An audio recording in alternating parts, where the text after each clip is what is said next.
GainCast, Bolsa de Valores sem mimimi é da Clear.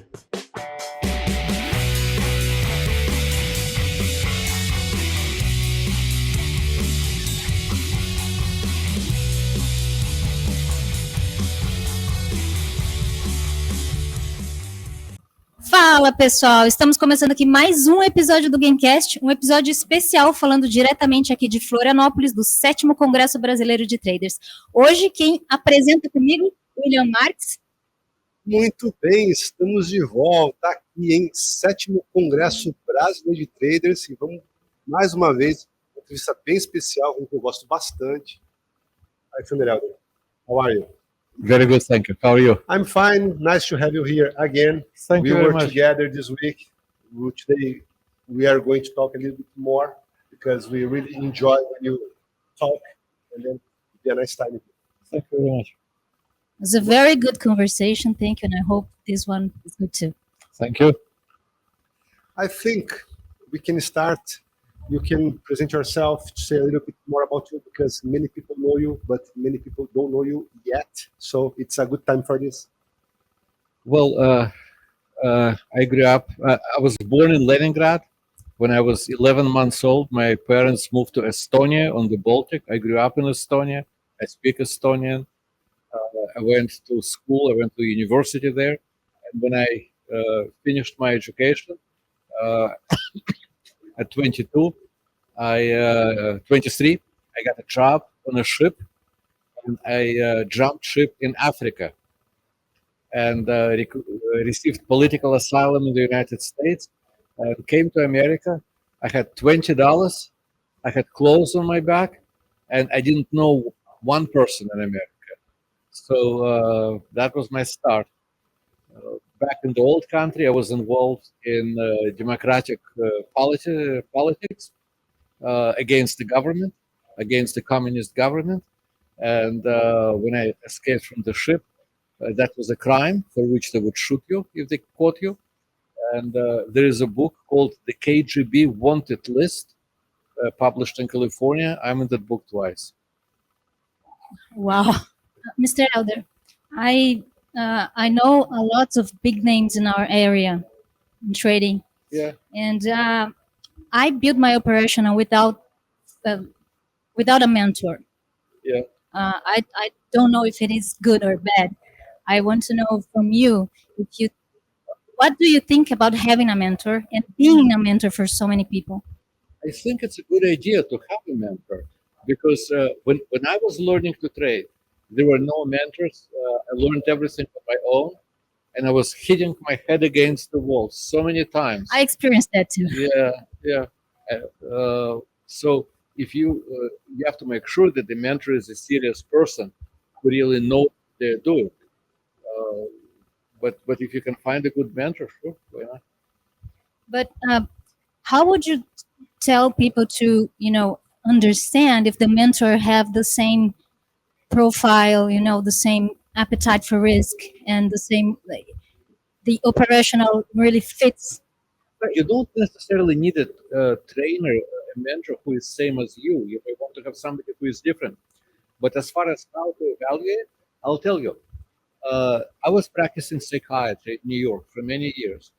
And I always said, when a new patient came in, I always said to the new patient, you came here to get better. From 1 week to the next, you may not feel the difference, but you should definitely feel better at the end of the month. Every month, not a little better, but clearly better. And if 2 months go by without improvement, it means either you're resisting or I'm not doing my job. You have to call in a consultant. You have to get better. So some patients were afraid of that because they just wanted to yap. But I said, we have a target. You have to get better. At the end of every month, we have to see a clear difference. The same thing, you have a mentor. If you don't see a clear difference in 2 months, that's not a mentor for you. You have to be ready to fire the guy. Do you believe if you had a mentor, your path would have been better? I think so. But there was nobody at the time. So I think What would you say for someone who Huh? what would you say to me? Because I didn't follow anyone. If you learn to trade without a mentor, you stay without a mentor. You don't have to get a mentor Okay. to be a good trader. Right? Okay. Trading on your own is a completely legitimate way. That's how I learned. That's how you learn. But if somebody asks, they go with a mentor, sure, They're starting. Yeah. It makes sense. it makes sense. Yeah, that's all. How did you start trading? Think about trading, starting this job. How it started? As I said, I came to America with zero, $20. Right? So I got lucky. There was a foundation which took care of refugees. So they gave me there was a foundation that took care of refugees. So I had a room. I had 3 meals a day, and eventually I got a job. And I got a very good friend. This guy who lived in the neighborhood. He was my father's age, lawyer. I had a big library, and so I kept American. So I kept borrowing books from him. And one time I borrowed a book of trading. I just was intoxicated by the book. You mean that I can just think and make money by thinking? And that was it. I was going cross country. I had an old car which I bought for $900. I drove that car without air conditioning from New York to California and back, sleeping in a tent along the road, and I had books that I took with me to read during this trip, and I was reading those books. And when I come back, I'm going to trade. I had an old motorcycle, cost $1,800, old BMW. I sold the motorcycle. Now I had $1,800 of capital, and I bought my very first stock. You remember the company or no? Yeah. The company was called Care.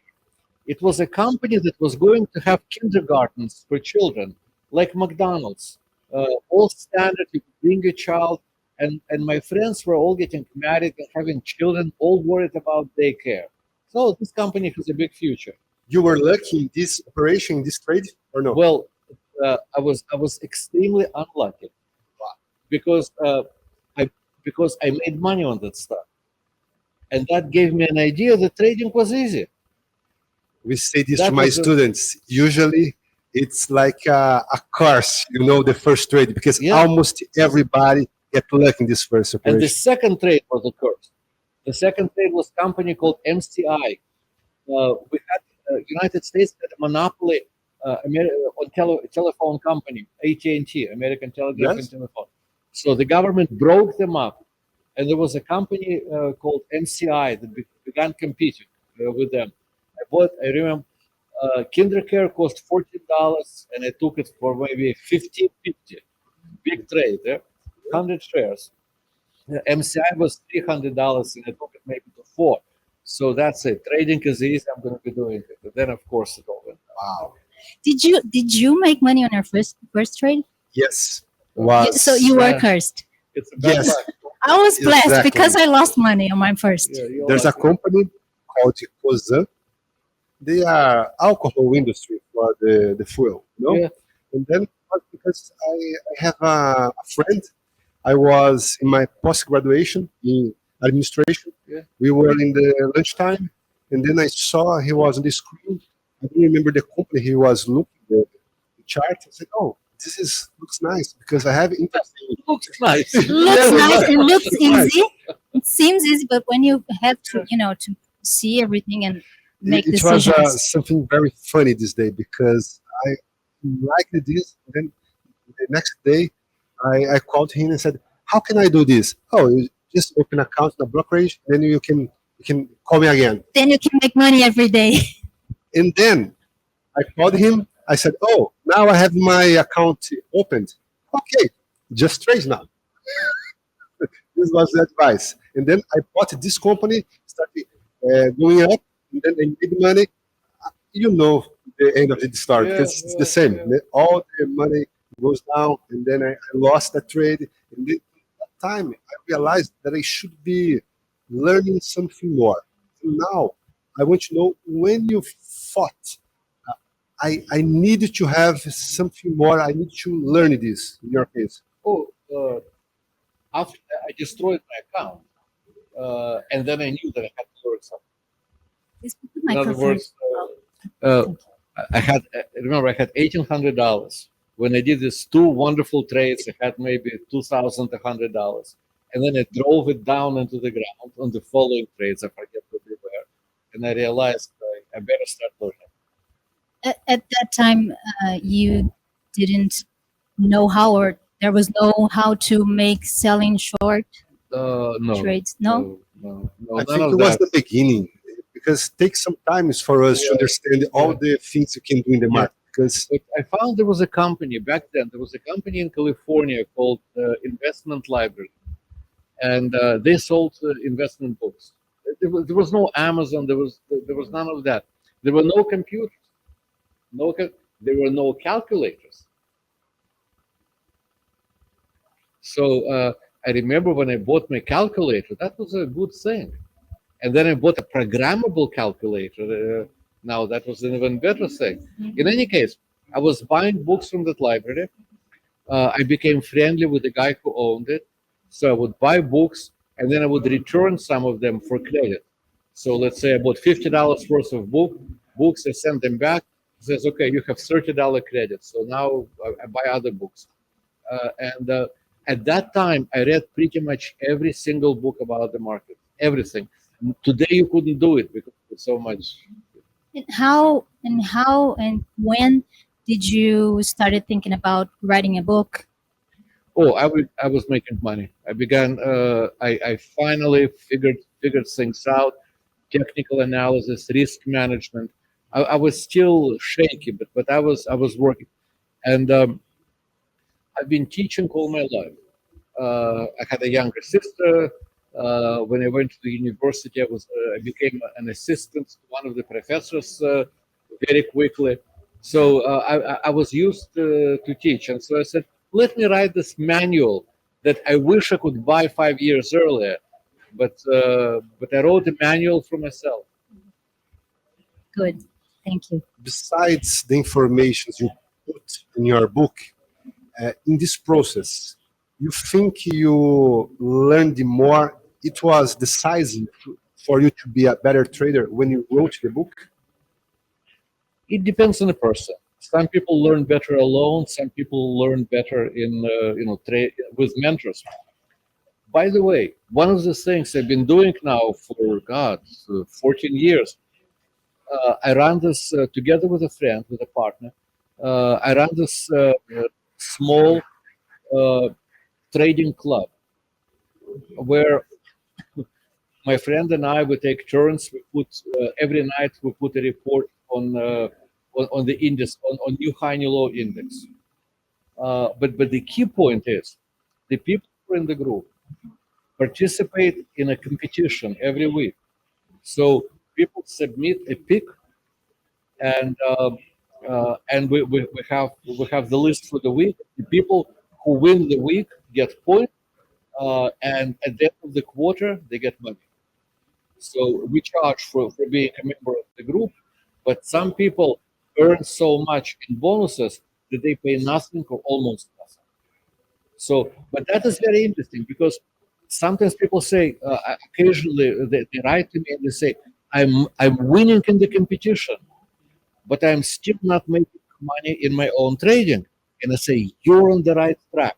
If you're winning the competition, you got it. And stay with it. In a few months, it will translate into your winning in your personal account. And then sometimes happens 6 months later, 9 months later, they write to me and say, you know what, I'm going to leave the group because I'm making money and participating in this competition is no longer interesting to me. I'm trading my account for real money. So congratulations, I'm happy for your success. Best wishes. For the people that have problems trading their own accounts, what do you think about proprietary trading firms that give money to the people Good to trade? one. If I was doing that, I would. Somebody asked me this question recently. I was surprised because very seldom comes up. If I gave money to other people to trade, I would be sure to separate this money into at least 4 pieces and maybe more. And I would be prepared at the end of the quarter, at the end of the 3 months, to fire one company and move the money to the other. Because just as if you give me a list of stocks and you say, Alex, find me the best stock on this list, I cannot do that. If you say, Alex, I give you a list of stocks, find me 3 stocks that together will make money. Yeah, that's the realistic thing. Let's look. The same thing, if I was looking for a money manager, who is going to make money, who is going to lose money, so I would separate my money into pieces, give it to different people, and watch that money very, very carefully. If one guy is losing all the time, at the end of the quarter, forget it. And then I would, but I would be scouting other managers. I would find another manager and give money not to one of my current guys, but to a new manager. So, About a trading journal, do you still keep it? I would say I have a trading journal for about 98% of my trades. Very, very seldom I don't have it. Almost everything, really. And I was showing some pictures from my trade journal today in the class. Yeah, to me, it's essential because I always say to people, look, you're sitting in class, you're learning from me. I hope you're learning from me. But what about tomorrow? What about next week? Who's going to be a teacher next week? If you keep a trading journal and you review the trading journal, you become your own teacher. When you let's say, for example, today is Friday, you open the trade on Monday, you closed it today. Maybe it's successful, maybe it's a losing trade. You have a journal of the trade, but the journal ends on Friday, and you don't know, was Friday decision good or bad. You come back to this ticker, to this stock, a month later, and now your trade is not at the right edge. It's in the middle of the chart. You make another picture, and then you look at it and I say, what about my decision on Friday? Was it good or was it bad? Or was it a partial decision? That's the value of the trade journal. It's the single best thing that a person can do for their development as a trader is to keep a journal. Perfect. Journaling, it's part of the process of trading well. Can you summarize your method, how you start thinking about trading? Because I know the 3 pillars. People don't know. Can you talk a little bit about this?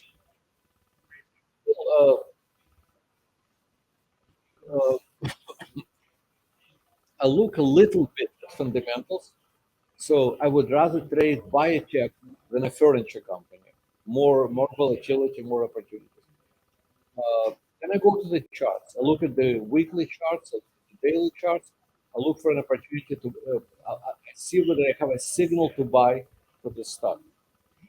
Once I have, so I look at the weekly chart, I look at the daily chart, I see if there is a signal, there are signals for me to trade, whether I have an opportunity to trade. And in the old days, I would trade that stock. Not today. Once I have a stock that I have signals to trade, now I calculate money. Where do I enter? What's a reasonable target? Not a crazy target, a realistic target. What is the volatility of this stock? And because of that volatility, where do I put my stop? All my stops are based on volatility. And then I look at it. Just happened to me on Tuesday. I was talking to some people, found a beautiful stock, and I found 2 beautiful stocks. And one of them, my profit target was $5, and my risk was $2. Yeah, let's dance. On the other stock, my profit target was $5, and my risk to put a stop outside of volatility zone, my risk would be $6. I'm not trading. Doesn't make sense. So measuring money became very important as I developed as a trader. I think when the people start trading, they get amazed about the charts, the lights. Hypnotized. Yes, it's like hypnotizing them. So they keep out of the real focus, because management is almost like you take a coin, 50-50, and then you have targets bigger than the losses, you get a profitable system. Many years ago, maybe 25 years ago, I went to Singapore and I spent a few days. I didn't have money for a hotel, or I didn't want to spend money for a hotel back in those days. I stayed in an apartment that somebody I knew from New York was living there. He had a big apartment. He allowed me to stay there. And this guy was a professional money manager. He was managing what seemed like a fortunate $11 million at that point. Tremendous worker. I would get up in the morning, he was already gone to the office. In the evening, I go to sleep, he still didn't come back from the office. Tremendous worker. One time on Sunday, I said, let's take bicycles, go ride along the ocean. We went for 2 hours. He said, that's it, have to go back home and work. Tremendous worker. I asked him, how much time do you spend on risk management? And he says, about 30%. I could not understand that. What's the 30%? You buy and you but that was a long time ago. I still don't do 30%, but I would say 20%, very realistic. I review the markets, I scan, I zoom in, I find what I like to trade. Now I start counting money. And that's about 20% of my time. Nice. We have some people that they say, I like charts, I like methods, but I don't have money to trade. What would you say a job to these people? Get a job. If you don't have money, get a job. Really. I mean, look, I like driving. I have a driver's license, and I want to have a Ferrari.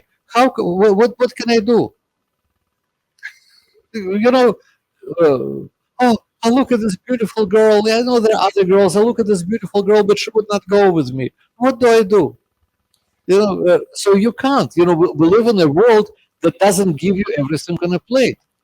The hope is the problem, because sometimes they get just a little money, they try, they lose. Then get a little more small money, and then they lose. Because it's not realistic, because if your money is so small, you can't have money management for this. Well, you can, actually, you can.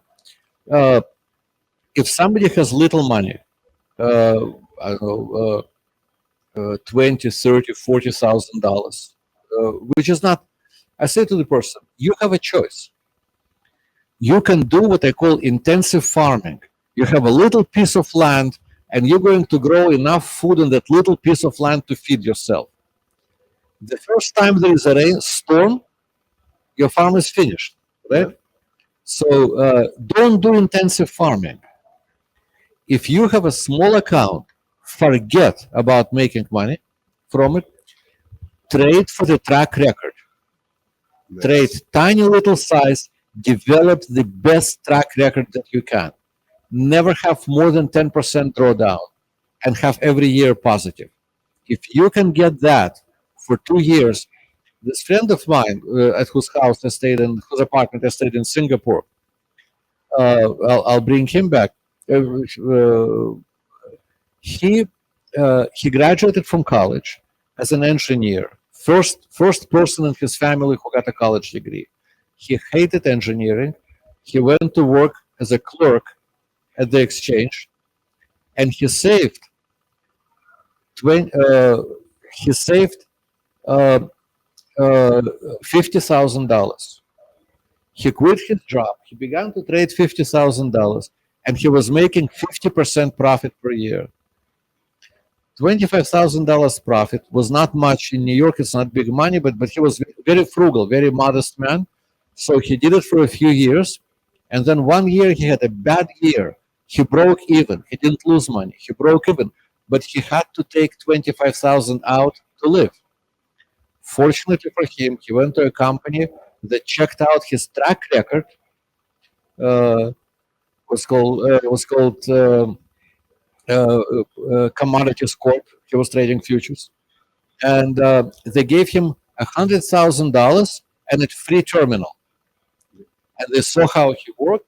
Then they raised him to 150, then to 250, then to $500,000. By the time I went to Singapore, he had $11 million under management. But all of that started with him showing a track record, how he was generating 50% a year. You see? So if you can show real money trading, instead of stressing yourself trying to do intensive farming, trade for the track record.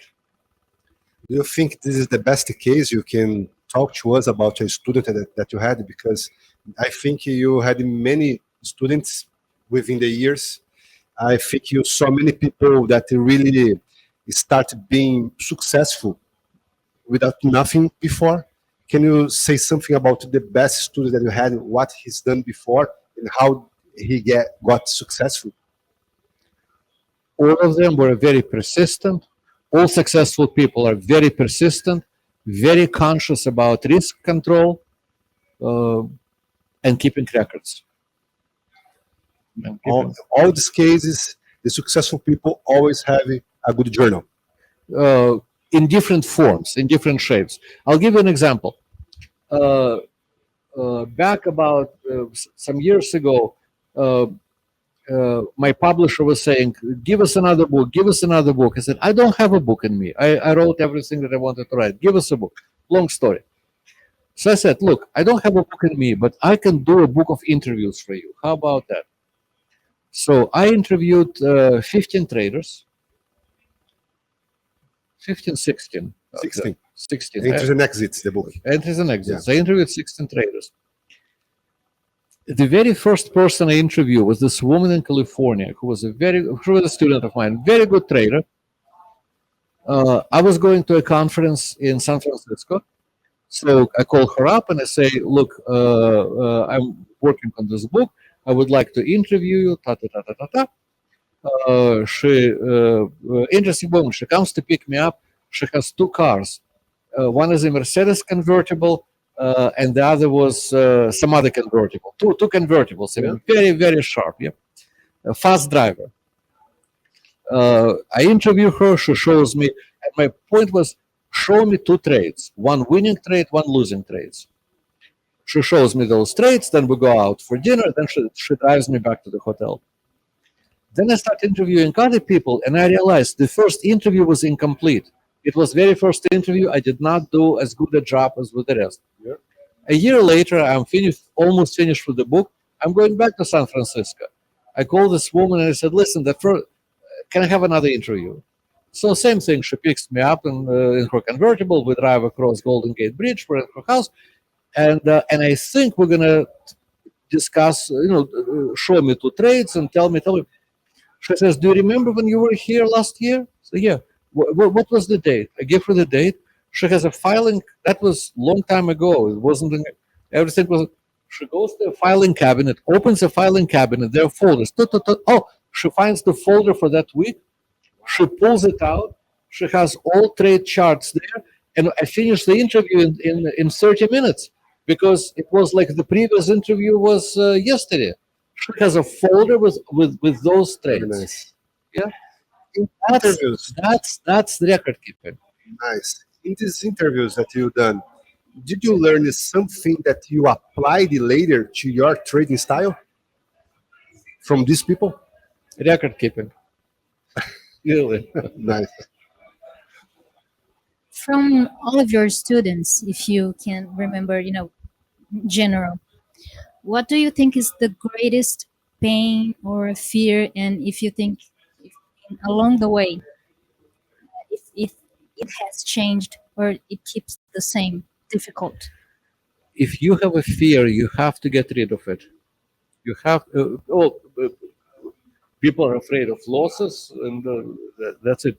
But if you have a fear, you figure out the system to get rid of it. Because if you have fear, you will get it. I'll give you an example. I was a young boy, I was a teenager, and somebody allowed me to ride their motorcycle with a sidecar, and I was afraid to riding into a tree.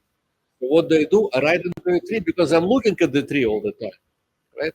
So if you have a fear, you have to work to get rid of it. The way you get rid of it, you do what you're afraid in a small size. Good. Yeah. Perfect. Thank you. And a little more about technicality. Yeah. Do you have an indicator or indicators you like better? Yeah. Which I one? have. I use moving averages. I use envelopes. I use MACD. And I use force index.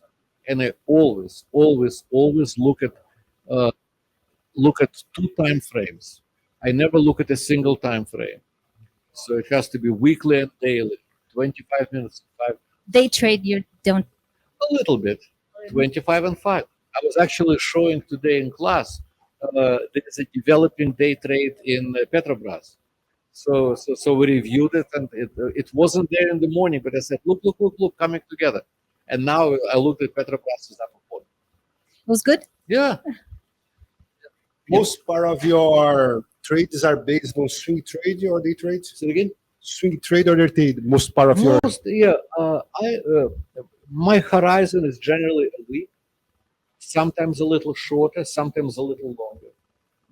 Yeah, but I find that technical analysis is like headlights on the car.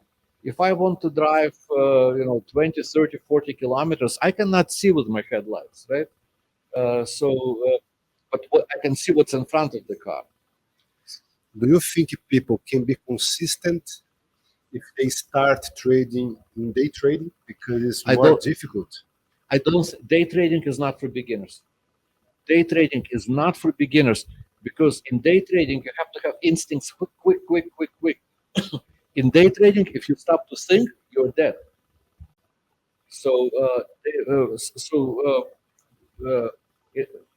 Beginners simply don't have reflexes. There are exceptions. There are some geniuses who do it. There is a guy in New York, Stuart Cohen. He came into the office. I've read a book about him. I don't know him personally. Somebody brings him to the office, and he looks at the chart and says, "This thing is going to go up. It goes up. This is going to go down. It goes down." So they invite him to the office. He starts making money from day one. He is now a multi-billionaire, one of the richest men in America. But he is a genius, like Mozart. But for most people, no. He's not the majority. Huh? He's not the majority. Do you have an opinion about how much time to start day trading when you start the trading? Like, start with swing trading 1, 2 years or 6 months? After you start reliably taking money from swing trades, once you can reliably take money from swing trades, you can day trade. So it's not a time, but it's your skill level. If you can say, put me in front of the computer at the end of the month, very high probability I'm going to be profitable. Well, then you can try day trading. Do you say to the people, you don't give up, never? Some people can never trade, right? Some people I can agree. never trade. It's just, it's like not everybody can be an airline pilot. Not everybody can be a dentist. If somebody said, Alex, you have to do dentistry, I would go and shoot myself. I don't have this mental dexterity for that, right? I will never be successful. So the same thing with trading. Some people just don't have the personality. And the sooner you figure it out, the better. About the scenario now, the economy and the volatility that's keeps growing. Yeah. So how do you see the global markets, and what do you expect to do? Well, I think that the bear market is not finished. I don't think we have seen the bottom of it. I saw a headline today in a European paper, and I know the guy who wrote the article. He says there's a big picture of a bull, and he says, "I believe this is the beginning of a bull market." I was very tempted to send him a message to say, "If you believe, go to church." but I did I not. agree with you. Yeah, I agree yeah, with we haven't seen the but we're having a beautiful rally now. This corrective look, bull markets have corrections down and bear markets have corrections up. So we're near the tail end of a very nice corrective rally. In this scenario, do you about sizing the trade? You keep it full, or you I cut? trade always with the same size because otherwise create too much uncertainty. But I also have a concept, I call it toy size trades. For example, I knew I was coming to Brazil. I wanted to be in front of the screen. I put 3 trades, 2 on Monday and 1 on Tuesday on toy size. So the size was 1/10 of my usual size. So I'm in them. They're making a little money. I feel good. I made the right decision.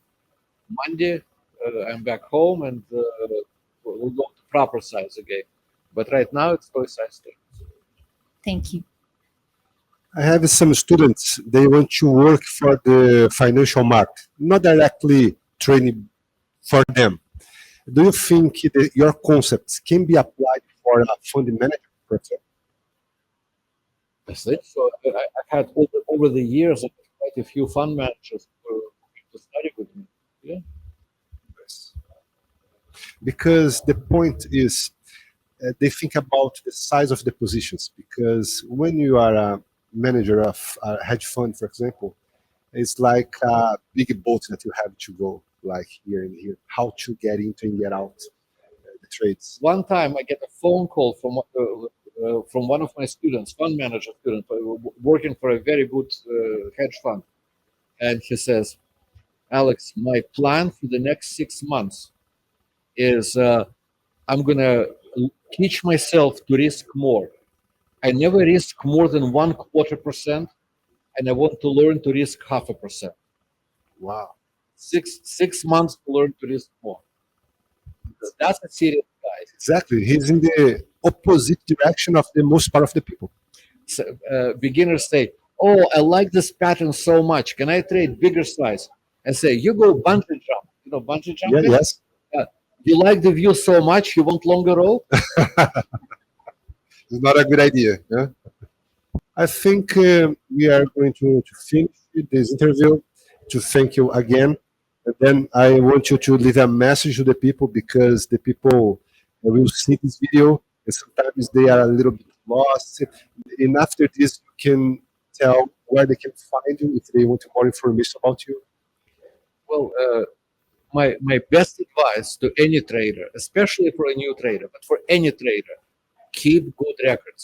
Have a journal, document, have a chart. You have a picture of your wife, your girlfriend, your house, your car, things and people you care about. You should have pictures of your trades and review those pictures. Start keeping a pictorial diary of your trades and reviewing it a month later. That's my best advice to you. If you want to find me, I run this group called Spike Trade. Come take a trial membership. We don't have free samples, but take a trial membership for 2 weeks. See if you like it. It's all in English, I'm sorry to say, but you can use Google Translate. And also elder.com. Yeah, well, that's my old website, elder.com. É isso aí, pessoal. Então, a gente está encerrando aqui esse papo maravilhoso com o Mr. Eder, que é trader profissional e autor de vários livros aí. Espero que vocês tenham gostado e até a próxima. Pessoal, valeu. Tamo junto. Até mais. Tchau, tchau.